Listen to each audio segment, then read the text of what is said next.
Oke, baiklah teman-teman. Tadi kita sudah sampai pada metode ilmiah ya. Saya sudah jelaskan apa itu perumusan masalah sampai dengan perumusan teori. Mungkin teman-teman kalau misalkan masih kurang paham, nanti akan paham ketika kita sudah membuat sebuah metode ilmiah. Ya, nanti di praktikum kita akan buat. Nah, kemudian ada cabang-cabang dari ilmu biologi ya. Kalau kita lihat cabang ilmu biologi itu dibagi menjadi dua, ada botani ya yang mempelajari semua kehidupan tumbuh-tumbuhan, kemudian geologi mempelajari semua kehidupan hewan. Nah, cabang geologi ini dikelompokkan lagi menjadi 1, 2, 3, 4, 5, 6, 7, 8, 9, 10, 11 ilmu lagi, ada morfologi sampai dengan patologi. Ya. Nah, ini kita kita tidak bahas ya, karena kita tidak fokus pada ini. Ini saya hanya sampaikan tentang cabang-cabang dari ilmu biologi. Kemudian kita lihat dulu manfaat ilmu biologi ya. Saya sampaikan di sini dulu agar teman-teman merefresh kembali ingatannya tentang manfaat biologi. Yang pertama dalam bidang kesehatan ya. Dalam bidang kesehatan, biologi dapat mempelajari struktur tubuh manusia dan anatomi ya. Ini bagi para dokter biasanya belajar tentang struktur tubuh manusia, anatominya mulai dari kerangkanya, syaraf-syarafnya dan segala macamnya gitu ya. Kemudian pemanfaatan cabang ilmu biologi itu seperti bioteknologi, bayi tabung, donor darah, transplantasi organ tubuh. Ini bagi dokter-dokter ya yang melakukan operasi dan segala macam. Kalau kita yang bukan bagian kesehatan kurang paham ya prosedurnya seperti apa gitu. Kemudian dapat mengetahui keadaan normal tubuh ya serta keadaan abnormal patologi. Jadi yang dokter tuh bisa menentukan tubuh kita itu apakah sehat atau tidak sehat gitu. Apa sedang diserang virus, serang bakteri atau patologi gitu. Kemudian penelitian dalam biologi sangat membantu dalam kemajuan ilmu kesehatan ya, misalnya penelitian tentang obat kanker. Itu. Penemuan zat antibiotik jamur dan vaksin yang digunakan untuk meningkatkan daya tahan tubuh. Jadi ini beberapa ilmu-ilmu biologi ya, manfaatnya dalam bidang kesehatan. Kita lihat pada bidang lain. Kalau bidang perikanan, pembuatan tambak-tambak, keramba, jala apung ya, kemudian pelestarian terumbu karang, mangrove, hutan, dan bakau. Nah, ini kalau kita membuat tambak-tambak jala apung, biasanya kita membangun ekosistem di situ. Nah, di biologi kan ada ekosistem ya, ada komponen abiotik, komponen biotiknya seperti apa. Kemudian biologi dalam bidang obat-obatan atau farmasi dan industri makanan ya. Yang pertama produk alkohol. Alkohol itu adalah salah satu fermentasi ya.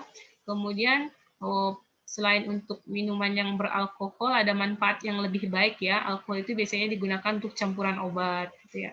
Kemudian kecap juga fermentasi, roti, tape, yogurt, Yakult, dan nata de coco yang menggunakan teknologi fermentasi oleh mikroorganisme. Ya, ini pemanfaatan beberapa mikroorganisme jamur ya. Nah, ini contohnya ada Saccharomyces cerevisiae, kemudian Aspergillus wenti, Lactobacillus sp, dan Acetobacter psyllium ya. Ini pemanfaatan mikroorganisme.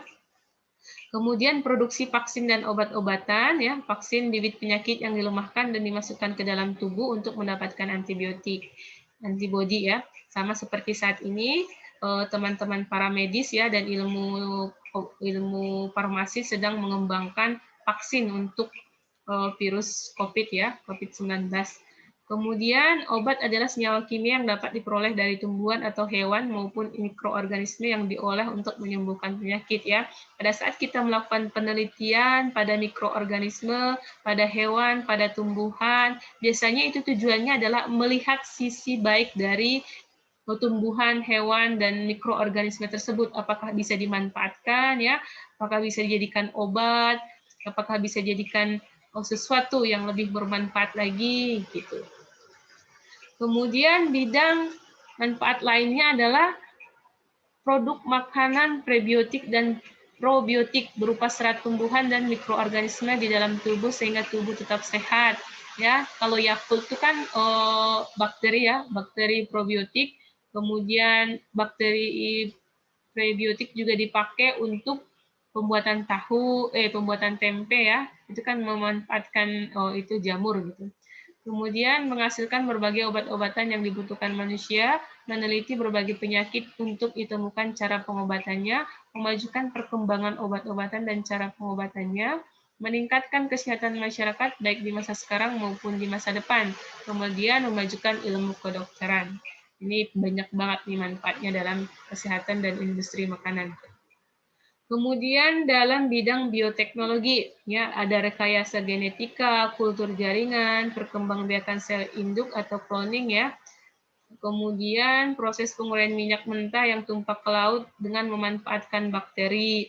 Ini adalah manfaat bioteknologi. Nah, ini teman-teman nanti ada kuliah bioteknologi nanti. Nah, harus belajar biologi dulu baru bisa ngambil mata kuliah bioteknologi.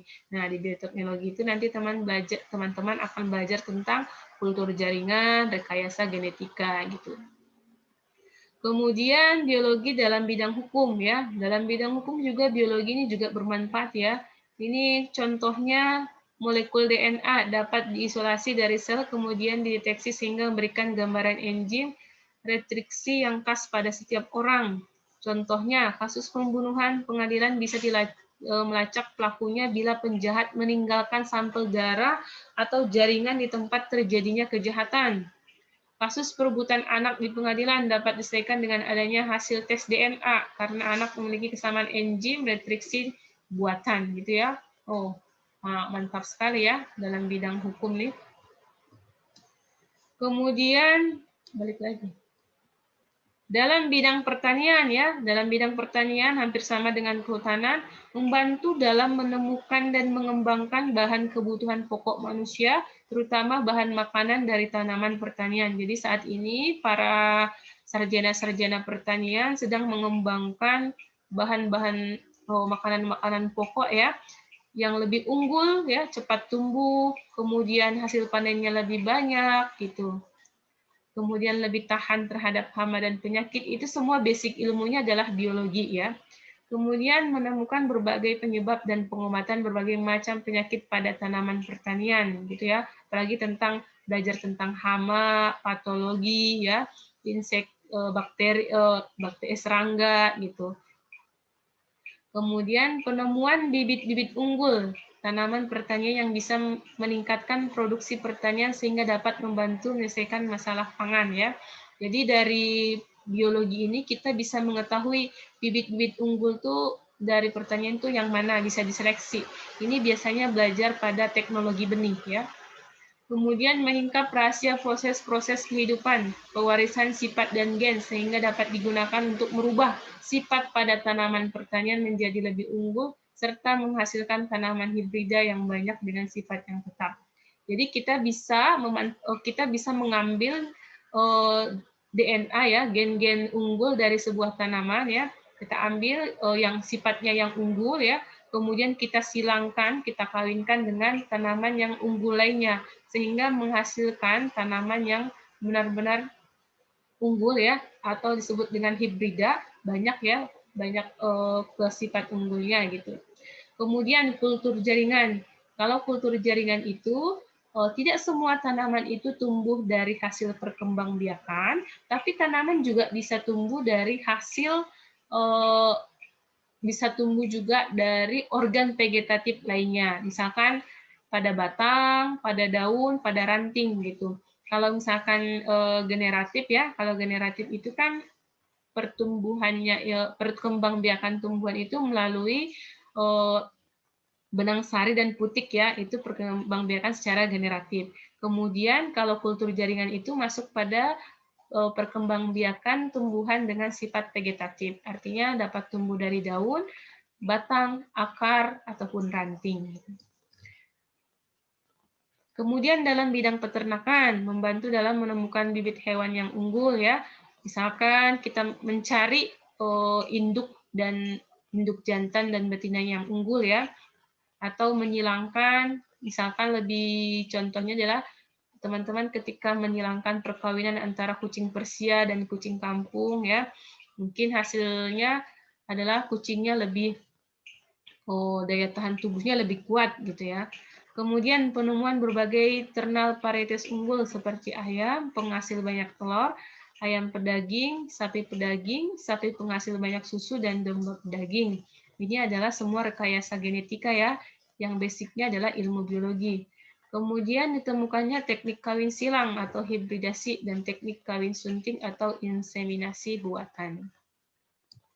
Nah, dalam bidang kehutanan, biologi sebagai dasar ilmu untuk mempelajari ilmu kehutanan lainnya, seperti dendrologi. Dendrologi itu ilmu yang mempelajari tentang pohon-pohon ya. Kemudian ekologi hutan, silvikultur, perlindungan hutan, inventarisasi hutan, hasil hutan bukan kayu, dan bioteknologi. Ini adalah mata kuliah yang teman-teman akan ambil di semester berikutnya, yang biologi ini adalah basic ilmunya. Gitu. Oh, sudah selesai nih. Terima kasih. Jadi, setelah menonton video ini, saya ingin memberi tugas ke teman-teman semua. Teman-teman, silahkan mengambil beberapa contoh manfaat biologi dalam bidang kehutanan ya, yang teman-teman ketahui itu apa manfaatnya gitu. Nah, silahkan nanti diketik atau ditulis tangan ya, akan kita bahas pada pertemuan berikutnya. Minimal lah contohnya 5 ya, minimal contohnya 5. Ini contohnya adalah contoh aplikatif ya, bukan contoh teori. Aplikatifnya itu seperti apa gitu. Oke, terima kasih banyak sudah menonton video ini ya. Kalau misalkan ada pertanyaan atau misalkan penjelasan saya kurang jelas atau kecepatan atau bagaimana, boleh kita diskusikan di grup ya.